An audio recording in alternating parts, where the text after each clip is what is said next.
주님의 은총이 여러분 모두에게 함께 하시기를 주님의 이름으로 축원합니다. 오늘은 우리가 부활주일 셋째 주일을 맞은 때 부활의 예수님을 만난 사도 바울의 그 변화된 모습, 부활의 신앙으로 살아가시는 사도 바울의 그 놀라우신 그 변화, 저와 여러분들도 그런 사도 바울과 같은 신앙으로 우리가 예수 그리스도를 닮고 또 우리 모두 그렇게 익은 열매 되는 복된 이 삶이 되시기를 주님의 이름으로 축원합니다. 오늘 그러면은 이 부활 신앙으로 살아가는 사도 바울은 어떻게 살았을까? 예수님의 그 부활하심을 이분이 경험하시고 나서 예수님은 죽은 자들의 첫 열매가 되셨구나, 이것을 믿게 되었습니다. 그래서 예수님의 부활하심으로 예수님의 그 새 창조, 우리에게 죽음의 끝이 아니라 영원한 이 새 생명 가운데 그렇게 이 생명의 부활로 살아가는 이러한 것을 발견하고 사도 바울은 이 땅에서 천국의 기쁨을 누리면서 그렇게 이제 부활의 신앙으로 살았습니다. 그러면 저와 여러분들이 이 사도 바울께서 어떤 삶을 살았을까? 오늘 이 본문에 있는 말씀을 중심으로 몇 가지 우리 알아보도록 하겠습니다. 첫째로 사도 바울은 부활을 믿었기 때문에 때마다 위험을 무릅썼다, 이렇게 얘기하고 있습니다. 우리 30절을 한번 읽어볼까요? 30절 같이 읽어보겠습니다. 시작. 또 어찌하여 우리가 때마다 위험을 무릅쓰리요. 아멘. 자, 여기서 보니까 사도 바울은 이 부활을 너무 확실하게 믿고 살기 때문에 이 때마다 시간마다 그런 위험을 무릅쓰고 살았다는 것입니다. 그래서 이분에게는 매 시간마다 부활의 신앙으로 살았어요. 보통 사람들은 위험이 오면은 피하고 또 위험을 최대한대로 우리가 줄이려고 그렇게 합니다. 왜냐하면 목숨이 그런 위험에 대한 두려움이 있기 때문에 그렇죠. 그러나 이 사도 바울은 이런 위험을 피하거나 또 이것을 다른 사람에게 전가시키는 이런 게 아니라 이 부활을 믿는 이 사도 바울은 오히려 때마다 위험을 무릅쓰고 그것을 감내했다는 것입니다. 그러니까 부활신앙으로 살아가는 사람과 부활신앙을 믿지 못한 사람과의 차이가 여기 있습니다. 코로나 때도 보니까 부활의 신앙으로 살아간 사람들은 굳건하게 더 나옵니다. 하나님께서 마지막 때 이 대한민국에 믿는 그리스도인들을 쓰는 것을 보면 코로나 때 유럽이나 지역에 수많은 사람들이 떠져 나갔습니다. 물론 한국에도 많은 분들이 떨어져 나갔지만 부활의 신앙을 믿는 우리 한국의 이 도철한 믿음이 있는 이런 분들은 더 굳세어지고 더 오히려 믿음이 단단해지고 더 성화되는 이런 모습을 볼 수가 있습니다. 사도 바울이 부활을 믿었기 때문에 자신의 전도 여행을 하면서도 수많은 그 위험을 무릅쓰고 이분은 당당하게 그렇게 복음을 전하면서 오히려 그렇게 위험을 무릅쓰고 복음을 전할 때마다 더 하나님의 그 내려주시는 축복을 더 많이 받게 됐다는 사실입니다. 이분이 얼마나 어려움을 당했는지 고린도후서 11장 24절에 보면은 그들이 그리스도의 일꾼이냐 정신없는 말을 하거니와 나는 더욱 그러하도다. 내가 수고를 넘치도록 하고 옥에 갇히기도 더 많이 하고 매도 수없이 맞고 여러 번 죽을 뻔하였으니 유대인들에게 40에 하나 감한매를 5번 맞았고 3번 퇴장으로 맞고 1번 돌로 맞고 3번 파선하고 일주일 동안을 깊은 바다에 지냈고 여러 번 여행하면서 강의 위험, 강도의 위험, 동족의 위험, 이방인의 위험, 신의 위험, 광야의 위험, 바다의 위험, 거지 형제의 위험, 이런 수많은 위험들을 다 무릅쓰고 이분이 복음을 전하면서 오직 하나님의 말씀대로 살아가면서 또 수고하며 애쓰고 여러 번 자지 못하고 줄이며 목마르고 여러 번 굶고 춥고 헐벗어노라. 이러한 사도 바울이 왜 이렇게 위험을 무릅쓰고 살았는가? 그것은 딱 부활을 믿었기 때문에 그렇습니다. 여러분도 부활을 믿으시나요? 부활을 믿는 사람은 위험을 두려워하지 않고 피하거나 또 위험을 오히려 다가왔을 때 그것에 대해서 오히려 끌어안습니다. 이렇게. 그러나 부활의 신앙이 없는 사람들은 조금만 힘들고 어렵고 손해가 조금만 오르면 어우 하고 무서워서 벌벌 떨고, 또 조금만 몸이 어렵고 조금만 손해가 오고 그러면은 금방 우리는 변해버립니다. 바울이 이렇게 때마다 위험을 무릅쓰는 때에는 반드시 거기에 이유가 있어요. 그런 고난 속에서 그리스도의 생명을 더 오히려 충만하게 누릴 수 있는 이런 감미로움을 경험하니까 사도 바울께서는 오히려 그 위험을 피하지 않고 담대하게 그 위험을 무릅쓰고 당했다는 사실입니다. 바로 그렇기 때문에 사도 바울은 부활신앙으로 날마다 위험을 무릅쓰는 신기한 하나님 주시는 그 능력을 경험하면서 살게 됐던 것입니다. 저와 여러분들도 이제 예수님을 믿고 우리가 구원받은 출애굽한 성도들입니다. 그래서 저와 여러분들은 적극적으로 이 부활신앙을 가지고 살아가게 되면 우리가 더욱더 밝은 빛을 따라 철저하게 이 위험을 무릅쓰고 그렇게 이제 살면 영적으로 더 빠르게 성장하고 사도 바울이나 프란시스코 성인처럼 많은 기적과 신비체험을 하면서 더 큰 행복의 이 삶을 살아가는 이 축복을 받게 될 줄로 믿습니다. 하나님은 그 위험 너머에 우리에게 세상에서 줄 수 없는 그 신기한 하나님 주시는 축복이 있는데, 그 위험을 다 피하고 위험을 물리치고 하면은 우리는 이 광야 같은 세상에서 살아가면서 기적도 한번 체험도 못하고 주님의 그런 임재도 느끼지 못하고 또 하늘의 맛도 느끼지 못하고 그렇게 빡빡하고 힘들게 억지로 신앙생활을 하면서 살아갈 수밖에 없습니다. 그러나 이 시간 여러분, 저와 여러분에게는 부활신앙으로 다시 한번 새롭게 거듭나시기를 주님의 이름으로 축복합니다. 대부분 성도들은 이러한 진리를, 다시 말해서 이 부활신앙을 확실하게 알지 못하기 때문에 조금만 위험이 오면은 그것을 피하거나 그 연약한 믿음 때문에 그 위험을 보고 막 피하고 도망가 버리는 거예요. 이렇게. 그러니까 하나님의 풍성한 능력과 기적을 체험하지 못하고 늘 그렇게 신앙생활을 하면서도 변화가 없고, 그렇게 하나님 보실 때나 사람 보실 때 하나님을 믿는 사람인지 아니면 세상 사람인지 그렇게 별로 그런 빛 가운데 사는 모습이 없는 안타까운 모습을 봅니다. 오늘 이 시간 저와 여러분 모두에게도 사도 바울 같은 부활의 신앙으로 어떤 위험도 무릅쓰고 담대하게 전진해 나가시는 우리 모두가 되시기를 주님의 이름으로 축원합니다. 두 번째 보면은 사도 바울이 오늘 31절 읽어볼까요? 다 같이 읽어보겠습니다. 시작. 형제들아, 내가 그리스도 예수님 우리 주 안에서 가진 바 너희에게 대한 나의 자랑을 두고 탄원하노니 나는 날마다 죽노라. 아멘. 이 날마다 죽는다, 이게 사도 바울의 자랑이었습니다. 예수님께서도 요한복음 12장 보면 이제 주님께서 이제 십자가를 지실 때가 왔으니까 이제 내가 영광을 받을 때가 왔다 그러면서 오히려 참여하면서 감난산으로 가셨습니다. 자, 저와 여러분 모두가 다 사도 바울이 이렇게 나는 날마다 죽는다라고 오히려 자랑할 수 있는 것은 그분들 사도 바울에게는 부활의 신앙이 확실했기 때문에 날마다 죽는 삶이 얼마나 그것이 복된 삶이고, 날마다 죽는 삶이 부활의 신앙으로서 새로운 삶을 살아가는 이 놀라운 이 신비가 있다는 것을 알게 되었습니다. 그래서 사도 바울께서는 목숨을 내어주고 그렇게 일사각오의 신앙으로, 다시 말해서 아사교회생, 내가 죽어야 교회가 산다. 같이 볼까요? 아사교회생.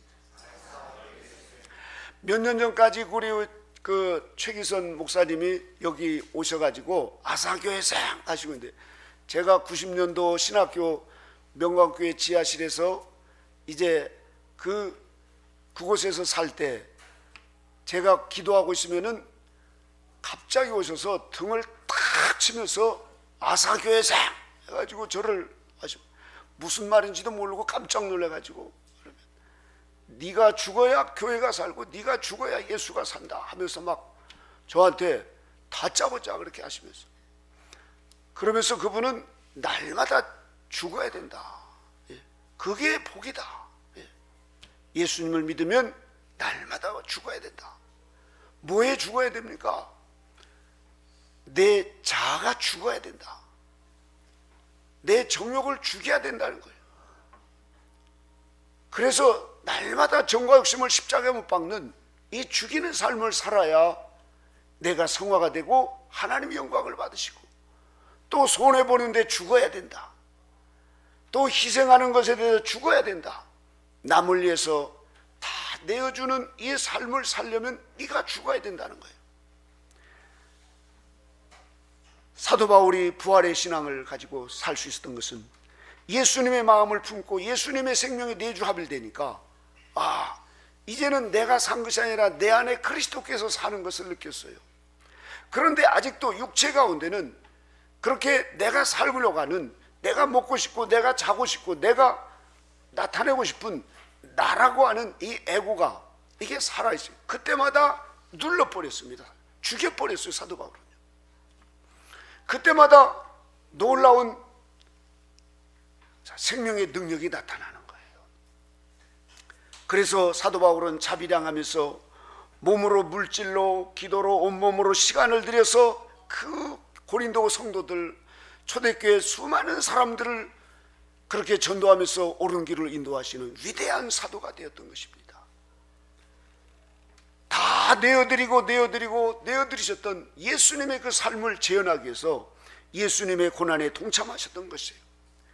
그래서 예수님의 십자가의 고난을 어떻게 하든지 자신에게 그것을 채우려고 사도 바울은 늘 그런 고통을 감내하면서 그렇게 살았습니다. 여러분, 십자가가 얼마나 고통스러운지 우리는 상상할 수 없는 이 십자가의 고통.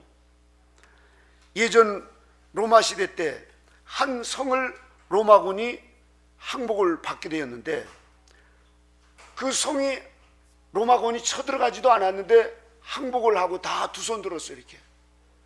왜 그러냐 봤더니 이 성의 한 남자를 십자가에 달겠다. 그렇지 않으려면 빨리 항복해라. 그랬더니 그 성에 있는 사람들이 십자가 말을 들으니까 치를 떨고 두려워서 너도 나도 다 항복해버렸어요. 그만큼 십자가는 무시무시한 고통입니다. 상상할 수 없는 고통입니다. 그런 십자가를 주님이 달게 지시고 그렇게 저와 여러분을 위해서 죽어주셨습니다. 그런데 사도 바울은 그 십자가의 능력이, 이게 그 십자가 너머에 엄청난 하나님 주시는 그 신비를 경험했습니다. 그래서 자신은 그 십자가의 고통을 늘 생각하고 소름 끼치는 그 십자가를 끌어안고 십자가에 자신이 죽기를 바라는, 그래서 날마다 나는 죽는다 하는 이러한 것을, 이것을 입술로만 한 게 아니라 그걸 원했습니다. 받기를 원했어요. 성인들이라든가 위대한 삶을 살았던 이런 분들의 삶은 그 십자가를 끌어안는 삶입니다. 십자가를 지면은 그 십자가가 나중에 나를 십자가가 지고 간다는 것을 깨닫게 되는 거예요. 그래서 이 아사교회생, 죽을 때 부활의 신앙으로 많은 열매를 맺는 이것을 보면서 사도 바울은 이거구나. 내가 사는 것은 오직 그리스도를 위해서, 그러려면 나는 날마다 죽는 이 삶, 이것을 자랑하고 오히려 죽는 것을 좋아했다는 사실이에요. 좋아했다.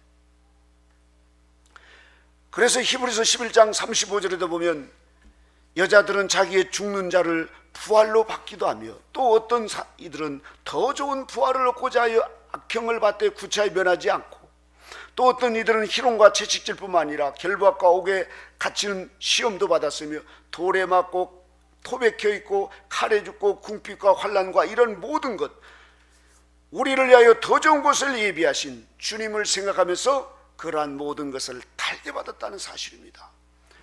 우리 믿음은 바로 곧 부활의 믿음으로 살아야 됩니다. 믿으십니까 여러분? 저 부처도 죽고 무덤에서 못 살아났어요. 공자도 마찬가지고 소크라테스도 마찬가지고, 저 중국 천안문에 모태똥이가 거기 지금 이렇게 무덤에 있습니다. 죽었다가 살아난 사람은, 부활한 사람은 아무도 없습니다.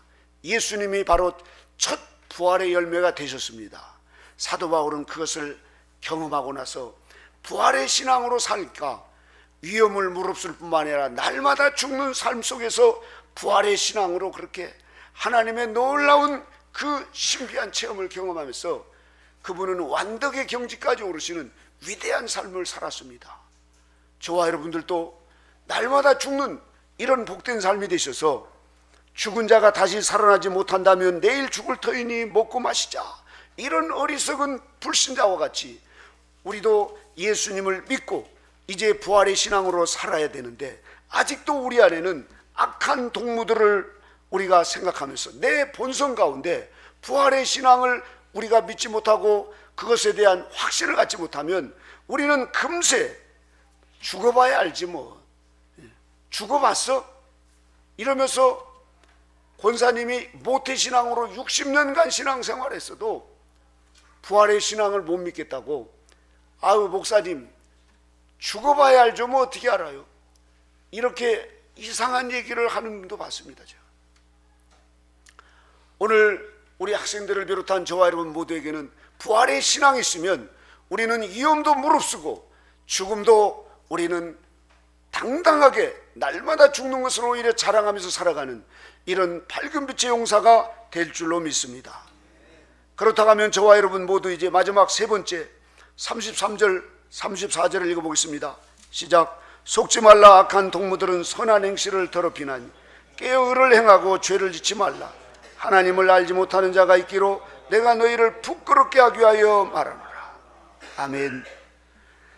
이 세 번째, 우리는 부활의 확실한 신앙을 가지고 저 부활이 어디가 있어, 이렇게 불신자들, 그분들은 부활도 없고 그냥 살다가 먹고 죽지 뭐, 이렇게 하면서 내일 죽을 터이니 먹고 마시자, 이런 사람에서 우리는 벗어나서 하나님의 은혜로 지금 천성을 향해서 가는 그런 하나님의 사람들입니다. 그러면 우리가 마지막으로 해야 될 건 바로 곧 깨어 의를 행하고 죄를 짓지 말라. 우리 모두에게 사도 바울께서는 이 부활신앙으로 깨어 의를 행하고 죄를 짓지 않는 삶을 살았습니다. 왜요? 부활신앙을 가진 사도 바울은 때마다 위험을 무릅쓰고 날마다 죽는 삶을 살다 보니까 그분은 항상 깨어서 죄를 짓지 않고 그렇게 의를 위해서, 하나님의 의를 위해서, 그리고 그 하나님의 영광에서 살아가는 이런 복된 삶을 살게 되었습니다. 우리도 그렇다고 하면 부활신앙으로서 우리의 삶이 이제 마음으로만이 아니라 우리가 우리의 생활 속에서 변화되는 이런 부활의 삶으로 우리가 오늘부터 새롭게 이런 부활의 신앙으로 변화되는 삶이 있기를 주님의 이름으로 축복합니다. 그러려면 우리가 어떻게 해야 되는가? 속지 말라. 악한 동무들은 선한 행실을 더럽히나니, 이렇게 깨어 의를 행하고 죄를 짓지 말라. 오늘 또 잠에서 깨어나지 못하고 지금 못 온 분도 있어요. 자, 지금은 우리가 자다가 깰 때입니다. 주님 오실 때가 너무나 임박했습니다.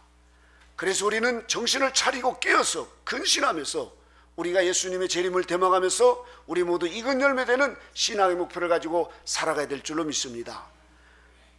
그런데 우리가 문제는 지금 우리의 삶이 이 안일함과 먹고 마시고 즐기고 그냥 뭐 이렇게 살지, 뭐 그냥 되는 대로 이렇게 하다 보니까 요즘에 이 신앙이 변화되거나 이 신앙이 획기적인 어떤 그런 뜨거운 이런 신앙들이 잘 나타나지 않습니다. 왜 그럴까? 우리의 삶 속에서 우리가 구체적으로 보면은 첫째로 방을 안 치웁니다. 사람들이. 오늘 또 방 치우고 나오신 분은 그래도 좀 나으신 분인데 방을 안 치우고 그 되는 대로 살고, 또 우리가 이 문제는 집안에 있는 그 모습들을 보면 오늘날 신방들을 안 하니까 방에 들어가면서부터 현관에서부터 여기가 쓰레기장인지 아니면 고물상인지 그냥 엉망진창으로 살고, 책상 위에도 말이죠, 거기에 양발이 올라가 있고, 또 뭐 보니까 커피 먹다만 커피 그 잔이 있고, 또 몽키가 있고, 하여튼 제가 어느 교수님 차를 타라고 그래서 제가 탔는데 앞을 타려고 목사님 뒤로 가요 뒤로 가요. 그래서 왜 그런가 봤더니 앞에가 완전히 짐덩어리예요. 짐덩어리. 이렇게 막 박스에다가 뭐에다가 양발 벗어놓는 거 뭐 해가지고, 또 누가 줬다고 그래서 뭐 쑥떡을 이렇게 봉지에다가 넣어놨는데 그것도 냄새가 나가지고, 그 우아하고 멋있는 그 교수님이 차 안에 보니까 꽉 들어차가지고 뒤로 가라는 거예요. 저한테. 뒤도 갔는데 딱 한 자리만 앉을 수 있는 자리야. 옆에도 웬 짐이 그렇게 많이 있는지 말이죠. 우리 사랑하는 하나님의 성도 여러분, 그리고 부활신앙을 믿는 저와 여러분, 우리는 부활신앙으로 살아야 됩니다. 그런데 우리가 변화가 필요합니다. 실천구행하는, 실천하는 지성인으로 저와 여러분을 불러주셨습니다. 그렇다고 하면 여러분, 먼저 우리가 방을 치우는 이 습관을 오늘부터 들이면 놀라운 변화가 있게 될 줄로 믿습니다. 많은 사람들이 부자로 산 사람과 가난한 사람들을 연구했어요. 그런데 부자로 사는 사람과 가난한 사람들의 특징이 보니까 이거구나, 이걸 발견했답니다. 가난하게 사는 사람들의 집을 보니까 집안이 온통 박스에다가 잡부스러기, 또 뭐 그냥 옛날 그릇, 이것도 아깝고 이거 두었다가 쓸지 모르니까 해가지고 그냥 온통 집안이 그냥 고물상처럼 되는 이런 집들이 보니까 가난하게 살더랍니다. 그 가난을 탈피하지 못하고 늘 돈 하면서 그렇게 늘 꾸어 다니고 늘 미리 돈 땡겨 써가지고 돈 갚고 말이죠. 그런 분들은 대부분이 방도하면 안 치웁니다. 그냥 되는 대로 사는 거예요. 그런 분들의 머리는 어떨까요? 온통 잡동사니 잡생각으로 가득합니다. 이렇게 꿈자리도 사납고, 하여튼 마음도 어지러워요. 오늘 이 시대에 지금 여기에 보니까 이 선한 행실을 더럽히는 이런 삶으로 이 세상이 지금 변해가고 있습니다. 여러분, 이 저장 강박증이라고 하는 걸 아세요?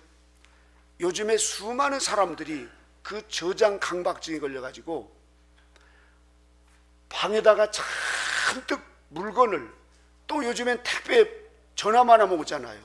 박스도 안 풀어놓고, 또 요즘 젊은 세댁들이나 이런 분들은 시어머니가 올려보낸 고구마 그거 베란다에서 썩어 나가는데도 쪄먹지도 않고, 그 정도면 괜찮게요. 어떤 분들은 아예 그 정문에서 그 정문 그 일하시는 분에게 먹으라고 김치도 이 휴게소에서 오다가 버리는 사람도 있대요. 그래서 예전에 이야기한 것처럼 아파트를 그렇게, 백합이나 미도 아파트를 그렇게 프리지온이 뭐네 해가지고 시어머니 못 찾아오게 했는데, 요즘엔 시누이랑 같이 오니까 도로 이렇게 바꿔가지고, 왜냐하면 집에 올까 봐서. 우리 교회도 신방 안 한 지가 지금 오래됐습니다. 그런데 저는 결심하고 신방을 이제 해야 되겠다 싶은 생각이 드는 게, 여러분 가정을 위해서, 제가 코로나 전에 신방을 갔다가 신방 예배 중에 농문이 열려가지고 왕창 쏟아지는데, 그냥 뭐 애들 장난감에서부터 할 것 없이 막 의료기 드르르한 거 해가지고 거기다가 이빠이 집어넣었다가 농이 견디다 못하고 왕창 쏟아져가지고, 그러니까 미안한지 막 그 침대 안에다 넣는데 이미 침대 안에도 보니까 잔뜩 들어가 있어요. 침대 안에도. 그 TV 옆에 보니까 먼지가 껴가지고 청소를 안 하는 거예요. 오늘부터 우리가 방 청소를 하면은 저와 여러분들이 삶이 변화되고, 수도사가 부자로 되라고는 말은 못하겠지만 부자 되는 사람들의 집을 가보면 달라요. 여러분, 막 이것저것 걸어놓지 않습니다.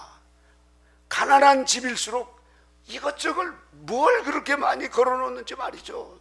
가난한 집일수록. 그런 사람들은 친정어머니가 주었던 30년 전에 그 친정어머니가 줬다고 그 추억 과거를 못 잊고 계속 끌고 다녀요. 그것 때문에 이사할 때마다 남편하고 싸우고 말이죠. 그래서 아파트 이제 이사 가지고 거기다 버려놓았는데 가다가 시장 보고 와서 또 들고 와요. 이거 아까웠다고. 못 버린 사람은 절대로 부자 되지 못합니다. 여러분, 세상에서도 그 부자 되는 사람들과 가난한 사람들의 그 특징이 있어요. 특징이 영적으로도 마찬가지입니다. 여러분, 사도 바울처럼 부활의 신앙으로 살아간 사람들은 비움, 케노시스. 사도 바울의 핵심은 비움이에요. 비움. 먼저 버리는 거예요.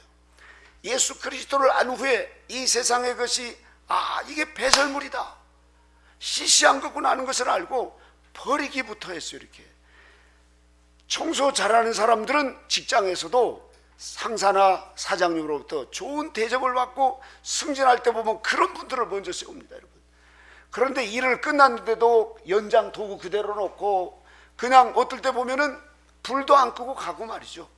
이런 직원을 어떤 사장님이 좋아하겠습니까? 그래서 저와 여러분 모두 거창한 것보다도 우리가 예수님의 부활을 믿으시니까 우리 마음 안에서 이제는 방부터 치우는, 그러면은 변화가 일어날 줄로 믿습니다. 다음 주에 여러분 변화된 모습으로 만나기를 주님의 이름으로 축복합니다. 방을 수시로 하여튼 제가 방문할 겁니다. 왜 그런가 봤더니 우리 수도원이 지금 이 노숙자 냄새가 난다는 거예요. 노숙자 냄새가. 아는 게 아니라 보니까 방에 문을 열어봤더니 신문에다가 책에다가 먹다 남은 막 커피 뭐에다가 잔뜩 쌓여가지고 왜 그렇게 냄새가 난다고 그래서 문을 열어봤더니 눕지도 못할 정도로 많이 방에다가 싸놨어요. 이렇게. 오늘날 많은 사람들이 이 쓰레기를 못 버리는 이 집착증이 걸려 있습니다. 무서운 병입니다. 여러분, 그런 분들은 마음 안에 있는 것을 버리지 못하는 거예요. 과거에 매여서 계속 누구 때문에 상처받고, 누가 나를 안 해줘서 그렇고, 부모가 나를 안 가르쳐 줘서 그렇고, 그 옛날 고려시대 때 끝까지 다 끌어안고 그것 때문에 그렇게 살아갑니다. 여러분, 거기다가 뭘 좋은 걸 주면 다 썩어버려요. 그러니 주님께서도 헌 가죽 부대 같은 거기에다가 기적을 베풀어 달라고 뭘 달라고 하니까 먼저 가죽 부대를 바꿔야 된다. 새 부대로. 거기다 새 포도주를 넣으면 터져버린다 이거예요. 우리에게 하나님께서 부활의 신앙으로 날마다 우리에게 하나님께서 하늘의 기쁨과 소망을 주시고 우리에게 성령의 열매를 풍성히 맺도록 성령님이 역사하시려고 합니다. 우리 마음 안에 온통 세상 쓰레기로 가득 차니까 성령님이 신음하면서 그 눌려가지고 역사를 못 하시는 거예요. 여러분, 방부터 치우십시다. 할렐루야. 방을 치우기 시작하면 변화가 일어납니다. 그러면 우리의 마음도 치우기 시작하고 우리가 회개할 때 성령님께서 강력하게 역사하시면서 아무리 우리가 큰 죄를 지었다 할지라도 주님은 용서하시고 그것을 묻지 않고 우리를 깨끗하게 하십니다. 마태복음 5장 8절에 보면 마음이 청결한 자가 하나님을 볼 것이라고 했습니다. 청소하는 능력을 가질 때, 예를 들어서 우리 지아이가 방에 청소를 하면 엄마가 아우 우리 아들 해가지고 아마 용돈이 올라가고 말이죠. 얼마나 학교 가서 일찍 청소하는 사람은 그 교수님이 얼마나 좋아합니다. 우리 신학교도 그 지능은 좀 떨어져 가지고 시험 점수는 별로 안 나오는데 그 신학교 졸업하신 한 분이 아침마다 일찍 와서 청소를 하시는 거예요. 그래서 그분에게는 패스야. 그래서 졸업을 하시고 지금 목회를 훌륭하게 잘하십니다. 청소하는 능력, 이것은 우리 방뿐만 아니라 특별히 우리가 이 주방 청소, 먹고 오늘 설거지 안 해놓고 오신 분들은 늘 그렇게 살아갑니다. 우리는 요즘에 지금 어떤 분들은 우리 교회 권사님들은 그러지 않은데 제가 아는 어떤 권사님은 저녁 드시고 항상 텔레비 켜놓고 그대로 주무시는 거예요. 이렇게 내일 아침에 치우지 모르고 팔로 이렇게 밀어가지고 말이죠. 그러니 거기에 고양이가 끌고 먼지가 끌고 그 영감님한테 내가 그러니 내가 교회를 나가? 이러면서 막 점점 사람들이 치우기 싫어합니다. 그래서 방이고 현관이고 어디고 잔뜩 베란다에 가서 보면 말이죠, 먹지도 않는 그 고구마니 뭐니, 또 옛날에 그렇게 가난하게 그 신문지로 그 밑닦던 그런 시절이 있어서 화장지는 싸다 그러면 그냥 가서 막 또 있는데 또 사다 놓고 또 사다 놓고 해서 그만 좀 사오라고 그래도 싸서 사온다는 거예요. 화장지를 집집마다 가서 보면 집 잘 풀리는 집에 가지고 얼마나 싸놓은지 모릅니다.